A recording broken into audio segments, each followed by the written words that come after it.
오늘은 욥기 36장 17절로 33절 말씀을 가지고 하나님의 말씀을 생각해 보겠습니다. 우선 말씀을 봉독해 드리겠습니다. 이제는 악인의 받을 벌이 그대에게 가득하였고 심판과 정의가 그대를 잡았나니 그대는 분노하지 않도록 조심하며 많은 뇌물이 그대를 그릇된 길로 가게 할까 조심하라. 그대의 부르짖음이나 그대의 능력이 어찌 능히 그대가 공고한 가운데에서 그대를 유익하게 하겠느냐. 그대는 밤을 사모하지 말라. 인생들이 밤에 그들이 있는 곳에서 끌려가리라. 삼가 악으로 치우치지 말라. 그대가 환난보다 이것을 택하였느니라.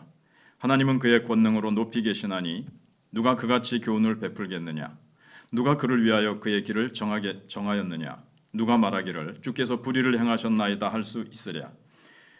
그대는 하나님께서 하신 일을 기억하고 높이라. 잊지 말지니라. 인생이 그의 일을 찬송하였느니라.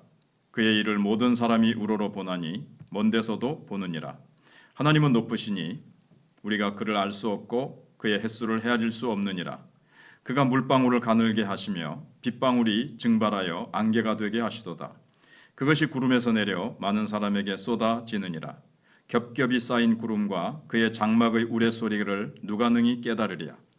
보라, 그가 번갯불을 자기의 사면에 펼치시며 바다 밑까지 비치시고 이런 것들로 만민을 심판하시며 음식을 풍성하게 주시느니라. 그가 번갯불을 손바닥 안에 넣으시고 그가 번갯불을 명령하사 관역을 치시도다. 그의 우레가 다가오는 풍우를 알려주니 가축들도 그 다가옴을 아느니라. 엘리후는 아무리 고난이 부당하고 힘들어도 부적절한 방법으로 일시적인 평안을 찾으려 하지 말고 겸손히 하나님을 찾고 회개하며 의지해야 한다고 조언합니다. 이에 엘리후는 자연을 다루는 하나님의 초월적인 능력을 또한 얘기합니다. 첫 번째 생각할 것은 엘리후는 욥의 고난이 하나님의 심판과 정의의 결과라고 단정합니다. 17절에 땅이 고요할 때 남풍으로 말미암아 그대의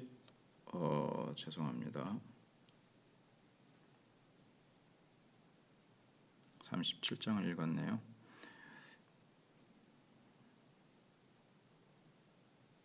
이제는 악인의 받을 벌이 그대에게 가득하였고 심판과 정의가 그대를 잡았나니 이렇게 얘기하면서 단정을 합니다. 욥이 죄를 회개하지 않는 것은 많은 재물 때문이라고 18절에 말합니다. 그대는 분노하지 않도록 조심하며 많은 뇌물이 그대를 그릇된 길로 가게 할까 조심하라. 또 욥은 다른 악인들처럼 밤을 사모하지 말라고 충고합니다.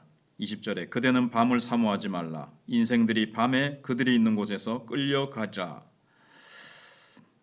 그리고 그도 다른 친구들처럼 욥의 말을 듣지 않고 있었던 것입니다. 21절에 삼가 악으로 치우치지 말라. 그대가 환난보다 이것을 택하였느니라.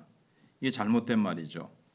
그래서 친구들을 책망했지만 엘리후도 단 한 걸음도 다른 세 친구들의 선입견에서 벗어나지 못하고 있습니다. 두 번째로 생각할 것은 우리가 어떤 문제에 부딪혔을 때 도저히 이해할 수 없는 상황이 벌어졌을 때 단순하게 이것이 하나님의 뜻이라고 그냥 생각하지 말고 그냥 이거 하나님 뜻이야 이렇게만 생각하지 말고 좀 더 심사숙고하여 계속해서 하나님의 뜻이 무엇인지 좀 더 깊이 구체적으로 찾기 위해 기도하고 고민해야 합니다. 그러는 와중에 우리는 하나님을 인격적으로 만나며 또한 진정한 하나님의 뜻을 발견할 수 있기 때문에 그렇습니다. 26절에 하나님은 높으시니 우리가 그를 알 수 없고 그의 횟수를 헤아릴 수 없느니라고 얘기하고 있습니다. 그래서 사실 욥의 친구들은 많은 이야기들을 쏟아냈지만 아무것도 배울 수 없고 정말 하나님의 깊은 뜻을 발견할 수 없었습니다. 욥은 어떻습니까? 얼마나 많은 고민과 불면의 밤을 지내며 갈등하고 심사숙고하며 하나님 앞에 얼마나 울부짖었습니까? 그래서 욥은 그러한 고통의 시간들을 통과하면서 나중에 귀로만 듣던 하나님을 눈으로 보는 그런 신앙으로 성숙되어가는 것을 볼 수가 있습니다. 마지막으로 엘리후는 지혜와 능력이 무한하신 분이며 세계를 통치하시는 하나님을 24절로 26절에서 고백합니다. 읽어드리겠습니다. 그대는 하나님께서 하신 일을 기억하고 높이라. 잊지 말지니라. 인생이 그의 일을 찬송하였느니라. 그의 일을 모든 사람이 우러러보나니 먼 데서도 보느니라. 하나님은 높으시니 우리가 그를 알 수 없고 그의 횟수를 헤아릴 수 없느니라. 이렇게 고백합니다. 그러고는 하나님께서 폭풍우와 함께 심판하러 오신다는 것은 미물들도 다 아는 사실인데 욥 너는 그걸 모르느냐? 너 혼자만 모르느냐고 책망합니다. 27절로 33절에 그렇게 되어 있습니다. 그런데 정작 엘리후 자신은 하나님이나 된 듯이 욥을 추궁하고 정죄합니다. 엘리후는 욥의 현실을 있는 그대로 보고 말할 줄을 모르고 잘 알지도 못하면서 제멋대로 지어내고 말았습니다. 하나님도 잘 알지 못하고 욥도 잘 알지 못하면서 잘 아는 척, 다 아는 척 자기가 하나님 자리에 앉아서 그렇게 충고하고 정죄하고 이 말 저 말 해댄 거죠. 하나님을 높이려는 선한 의도로 자기는 그렇게 했지만 결과적으로 하나님께도 욕이 되고 욥에게도 큰 아픔을 주고 말았습니다.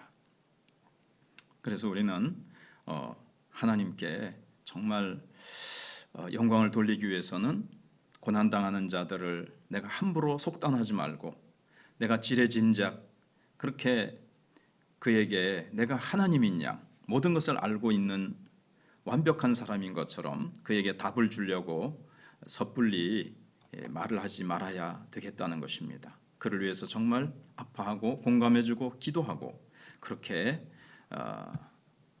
하는 믿음의 사람, 사랑의 사람, 내가 정말 겸손하게 내가 하나님의 깊은 뜻을 잘 알지 못하며 우리가 함께 기도하자고 그렇게 위로해주고 싸매어주는 우리가 될 수 있기를 주님의 이름으로 축복합니다.